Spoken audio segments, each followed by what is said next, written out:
UPPL सरकारनि गेजेराव दिनै मुंख्लं सानखौ दिनै फालिदों मोजांनि खोथा जों वेलकाम खालायदों नाथाय बे नङा जे बिथांमोना दिनै बे मुंख्लंफोरखौ लानानै राजनिति खालायनाय बायदिखौ जों नुनो मोन्दों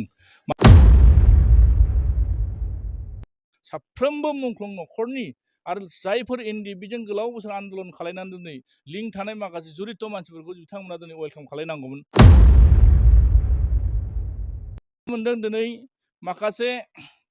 जायफोर दिनै NDBनि नामाव दिनै केस जानानै दङ दिनैसिमबो दिनै केसाव थांबाय थानो गोनां जायो 36थि मुंख्लं सान हिसाबै दिनै NDBफ्रा दिनै मुंख्लंफोरखौ लानानै बे हाबाफारिखौ फालिदों बेबायदिनो दिनै जोंबो उदालगुरि जिल्ला एक्स NDB वेलफेयार अफिसाव दिनै खुंनाय जादों आं दिनै बेखौनो बुंनो सानदों जे साफ्रोमबो जाय बिर जोहोलावजोफ्रा दिनै NDBनि गोलाव बोसोर आन्दोलननि गेजेरजों जायफोर दिनै मुंख्लं जाबाय बे मुंख्लं जानाय न'खर आरो मुंख्लंफोरनिसिम आं बयनिसिमबो जाहाथे दुखु फोरमायनायजों लोगोसे आं गोसो गोरबोनिफ्राय बिथांमोननि न'खरनिसिम आंनि दुखु फोरमायनायजों लोगोसे आं बयखौबो खुलुमनाय जासिहरदों आरो आं बेखौनो बुंनो सानदों जे दिनै जोंहा मोनसे दुखुनांथावना बाथ्राया बे बर्तमान दिनै जाय दिनै BTR गभर्नमेन्टखौ सालायदों बा BTC गभर्नमेन्टखौ सालायदों जाय BTC माने खुंथायनि बेबस्थायाव दं गबिन्द बसुमतारीखौ लानानै फेरेंगा बा रनजित बसुमतारी बिथांमोना दिनै BTCआव दिनै EM डेपुटेसिभ थासेयावबो दिनै जे NDB न'खरनो जिबायदिहै दिनै 5 लाख करै जेरै NDB न'खरनो दिनै भारत सरकार आरो आसाम सरकारजों बिटिआर सुक्ति जानायनि गेजेरजों मोननो गोनां रांखौ बिथांमोना दिनै साफ्रोमबो न'खराव जिबायदि होनांगौमोन होआलासिनो जिखिनि रां फैदोंमोन बेखौ बिथांमोना दिनै होआलासिनो भारत सरकारनि आखायाव फिन हरफिननायखौसो जों नुनो मोन्दों नंखायनो आं बेखौनो खावलायदों बिथांमोननि सरकारा जुदि गोसो गुदुं बा गोसो गोरबोजों जुदि खामानि मावनो ओंखारदोंब्ला मुंख्लंफोरनि न'खरनि बिथांमोना दिनै बेसेन होनांगौ आरो दिनै दुखुनांथावना बाथ्राया बे जे दिनै UPPL सरकारनि गेजेराव दिनै मुंख्लं सानखौ दिनै फालिदों मोजांनि खोथा जों वेलकाम खालायदों नाथाय बे नङा जे बिथांमोना दिनै बे मुंख्लंफोरखौ लानानै राजनिति खालायनाय बायदिखौ जों नुनो मोन्दों मानोना दिनै बिथांमोना दिनै नैबे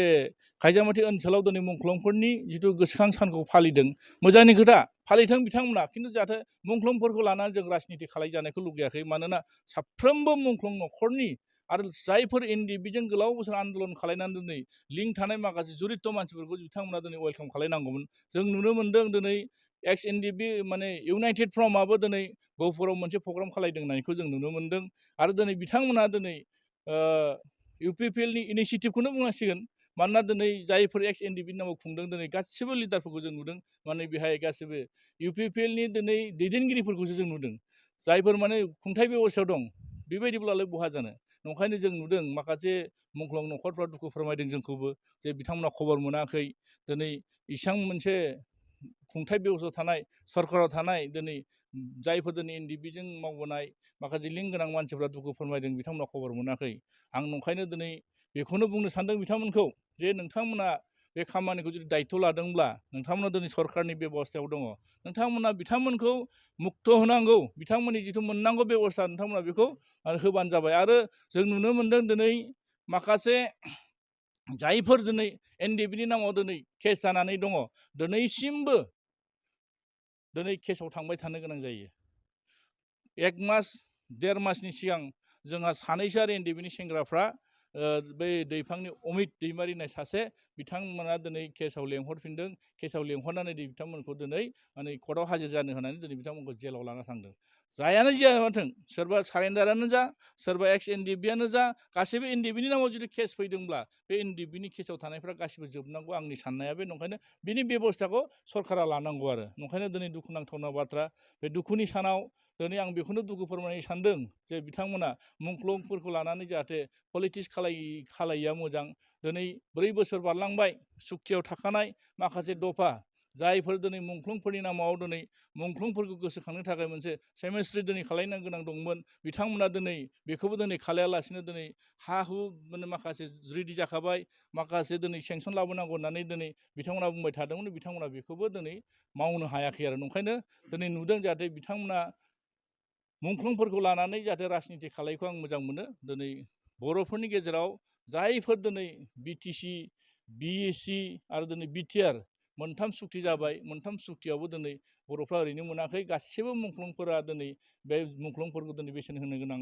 जोंहा सम सफैदों आरो बिथांमोननि मुंख्लंनि थाखायनो दिनै जों बिटिआरखौ मोननो हादों। ओंखायनो दिनै आं खावलायदों जाहाथे बेनि सायाव जों साफ्रोमबो बर' रायजो राजाजों खावलायगोन जाहाथे जों मुंख्लंफोरखौ बेसेन होनो थाखाय बयखौबो आङो खावलायदों आरो बयखौबो दिनै मुंख्लंफोरखौ सनमान होनांगौ आरो। दुखुनांथावना बाथ्रा, दिनै बिटिआर मोनसे सुक्ति जाबाय,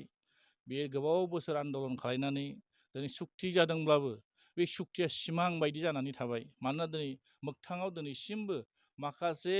एनडिएफबिनि जिथु मोननांगौ रिहेबिलिटेसनखौ आं दोनथ'बावबायसो। जायनिखि रायजो राजाफोरनि थाखाय मोननांगौ बेबस्था,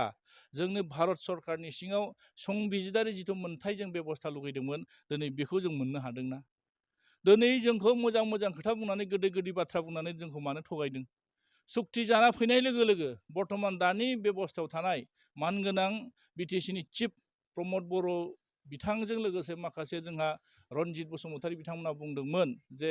बिटिआरानो बिराद मोजां मोनसे बेबस्था, जाय बेबस्थानि गेजेरजों गासिबो सिस्टेमेटिकेलि जोङो माखासे एडमिनिस्ट्रेटिभ सिस्टेमखौ जोंनि आखायाव लाबोनो हाबाय, डिसिखौबो जोंनि आखायाव लाबोनो हाबाय होननानै दिनै बुंदोंमोन। दिनै आरो केसनि बेलायावथ' बिथांमोना बुंदोंमोन गासिबो केसा जोबजोबगोन होननानै बुंदोंमोन। जेलाव थानाय फाउन्डार रन्जन दैमारिजों लोगोसे जायफोर दं बिथांमोना गजोबगोन होननानै बिथांमोना गावसिनि सुक्ति जाना फैनाय लोगो लोगोनो बिथांमोना बुंदोंमोन। दा गादि मोननाय लोगो लोगो बिथांमोना गासिबो बावजोब्बाय। होमबाथ' बिथांमोनानो दिनै सख'वाखै, मानोना बिथांमोना गसिगोन होननानै बुंबाय, सुक्तियावनो बिदि जाबोदों होननानै बुंबाय। दिनै मोगथाङाव जेब्ला बिथांमोना माने गावनि पावार गादि मोनखांनायनि उनाव बिथांमोनखौ जिथु जेलनिफ्राय दिहुननो गोनां, बिथांमोननि मोननांगौ जिथु माने प्राप्य, बिथांमोना जिथु सेक्रिफाइस खालायनाय, बेखौ बिथांमोना दिनै होनो हायाखै। मुंख्लंफोरनो थाखाय फैनाय रांखौबो बिथांमोना राननानै होनो हायाखै, फैसा रिटार्न थांफिनलायबाय। अब्ला बिथांमोना मा मोजां मावदों? नंखायनो दिनै जोंनि एनडिएफबिनि माखासे गोलाव बोसोर नांनानै मोननाय जिथु बेबस्था, दिनै बेखौबो बिथांमोना दिनै अधिकारखौबो होआसै। आरो दिनै मुंख्लंफोरखौ लानानै जों ज' फालिनांगौमोन, ज' फालिनो थांनायावबो दिनै बिथांमोना गावफ्लेहोबाय थायो। नंखायनो दिनै जों बुंदों, जों सनमान होदों दिनै इउनाइटेड फ्रन्टआ जिबायदि मोनसे बेबस्थानि गेजेरजों दिनै एक्स एनडिएफबि इउनाइटेड फ्रन्टआ दिनै गहपुराव खुंदों आरो दिनै बिथांमोना दिनै खायजामाथियाव खुंदों। बिथांमोना जुदि साहस दंब्ला, बिथांमोना जुदि खौसेखौ लुगैदोंब्ला मानो ज' खालायनो हायाखै? बिथांमोना लेंहरनानै रायलायोब्ला सोर थाङा? एनडिएफबिनि नामाव जायफोर दिनै थैबाय, जायफोर एनडिएफबिनि सेंग्राफ्रा दिनै मुंख्लं जाबाय, बिथांमोननि गोथैखौबो लानानै बिथांमोना दाबो पलिटिक्स खालायनो गाराखै नामा? नंखायनो आङो बेखौ बिथांमोनखौ खावलायगोन, नोंथांमोना दिनै गादियाव दं, नोंथांमोना पावार दं, नोंथांमोनाव खेमथा दं, नंखायनो नोंथांमोना जाहाथे बेफोरखौ दा खालायालासिनो दिनै गासैखौबो ज' लानानै दिनै मुंख्लंफोरनि थाखाय जाहाथे मोनसे जायगायावनो बिबार बावनो हानाय थाखाय जाहाथे मुंख्लंनि जिथु खाम्फा गायसननो थाखाय बिथांमोना सेस्था खालायनाया मोजां आरो। आङो दिनैनि सानाव जोंहा एनडिएफबिनि गायसनगिरि फाउन्डार मानगोनां रन्जन दैमारि सारनिसिम आं माने गोथौ दुखु फोरमायनायजों लोगोसे आं बेखौनो बुंनो सानदों, दिनै बिथाङा जुदि उदां अख्राङाव फैनायमोनब्ला बिथांनि नेतृत्वआव गोबां मोनसे अनलायनायनि गेजेरजों मुंख्लंफोरखौ मोनसे जायगायावनो ज' गोसोखांनो थाखाय मोनसे परिबेक बा जेरैबायदि मोनसे थासारि सोमजिना होगौमोन। दिनै बिथाङा दिनै जेलाव जोबथेसालियाव जोबजानानै थाबाय। दिनै बेखौनो आं फोरमायनो सानदों जे दिनै गासिबो जोंनि सुक्तिखारिफ्रानो दिनै उदां अख्राङाव फैनानै गावबागाव राजनितियाव जायफोर दङ, राजनितियाव दिनै थांदों, सोरबा दिनै एमएलए जादों, सोरबा एमसिएलए जादों, सोरबा इएम जादों आरो बिदिनो गोबां मानसिफ्रा दिनै सोरबा पलिटिक्सआव थांनो बा पलिटिक्सआव इन्टारेस्ट गैयैफ्रा दिनै बेबहाय खालामना दं, मोजां मोनसे रायजो जादों। थिग बेबायदिनो